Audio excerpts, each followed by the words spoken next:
les doctorants de l'université Omar Bongo, UOB, en aura le bol de la situation qu'ils vivent depuis plusieurs mois. Dans une lettre ouverte, le 5 septembre, ils ont interpellé le chef de l'État sur l'application parcellaire, par l'Agence nationale des bourses du Gabon, ANG, du décret N-00148/PR/MERSTANFC du 7 juin 2021 fixant les régimes de bourse d'études en République gabonaise. Ce qui, selon eux, traduit une conspiration contre l'intégrité morale d'Ali Bongo par des actes travestissant en promesses électorales, ses engagements saluables pour la jeunesse gabonaise. Ci-après, l'intégralité de la lettre ouverte du collectif des doctorants au président de la République. L'immense privilège de vous écrire cache bien mal notre enthousiasme dans l'idée que l'acte décisif de réparation du préjudice dont sont victimes les étudiants gabonais en général, les doctorants en particulier, est tout entier attendu de vous. Il vous apparaîtra aussi clairement, M. le Président, qu'il n'est rien qui nous motive à cette entreprise épistolaire moins que le souci de votre prestige ainsi que celui des institutions de la République que menace un délit grave qui risque d'être commis à votre insu. C'est parce que nous sommes persuadés que l'information ne vous est pas encore parvenue et qu'on voudra tout mettre en œuvre pour vous la dissimuler, pour vous l'escamoter et pour la classer discrètement dans les tiroirs de l'oubli que nous sommes convenus de recourir, après avoir épuisé toutes les démarches légales pour nous faire entendre, à la présente initiative.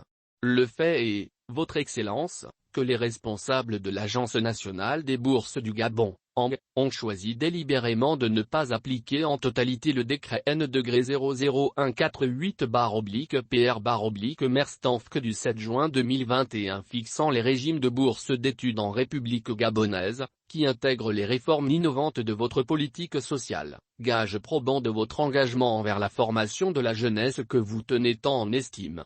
Ils en ont fait une application parcellaire aux dépens des étudiants. Malgré les nombreuses tentatives et les démarches successives entreprises depuis 2 mois auprès du gouvernement et du secrétariat général de la présidence de la République qui ont, par ailleurs, admis la légitimité et la légalité de nos revendications, nous n'avons guère pu obtenir des dirigeants de l'ANG une garantie de réparation du préjudice que nous dénonçons.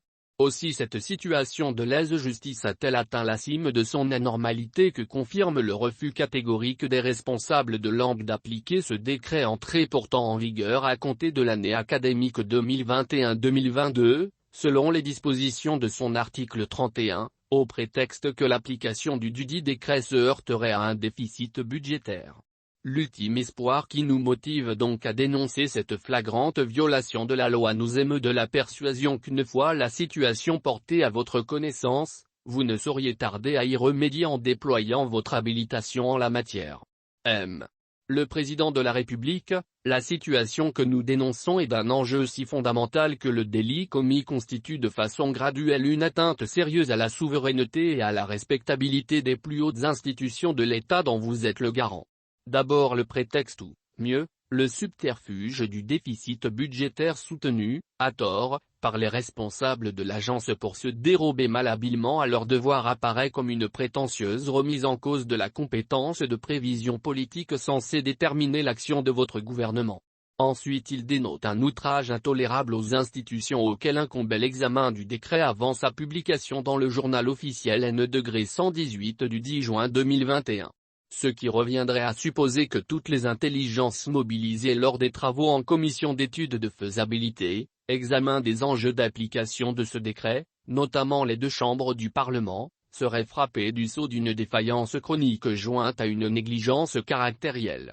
Ces institutions seraient, dès lors, à en croire cet argument, réduites à des associations d'inaptes intellectuels ou, pour le dire trivialement, des associations d'incompétents. Quel sacrilège ce serait d'oser l'audace d'une telle supposition. Enfin, l'acte illégal commis par les dirigeants de l'ANG est reconnu impavidement par leur soin galvaud de votre autorité et menace votre notoriété en tournant en dérision une réforme que vous espériez pourtant placer au centre de votre politique sociale. Nous dénonçons donc, M.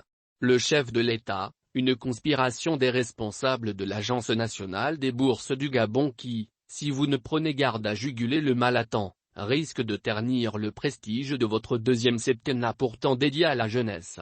Nous dénonçons une conspiration plus grande encore, ourdie contre les plus hautes institutions de l'État dont la souveraineté se trouve désormais disposée à souhait par un organe auquel la loi ne confère qu'un rôle d'opérationnalisation, c'est-à-dire d'exécution. Nous dénonçons le mépris de la qualité d'état de droit de notre chère nation par les responsables de langue qui prennent des libertés vis-à-vis de la loi en s'autorisant une immixtion impromptue dans un pouvoir discrétionnaire qui échappe aux prérogatives que leur confère la loi. Nous dénonçons leur volonté de créer un climat social délétère en poussant les étudiants dans leur retranchement et en les réveillant aux instincts enfuis. Nous dénonçons, enfin, une conspiration contre votre intégrité morale par des actes qui travestissent en promesses électorales vos engagements saluables pour la jeunesse de votre pays si cher à vos yeux. Notre conviction est forte en ce que la haute estime dans laquelle vous tenez la problématique de la formation de vos jeunes compatriotes saura infléchir à notre cause vos plus nobles sentiments.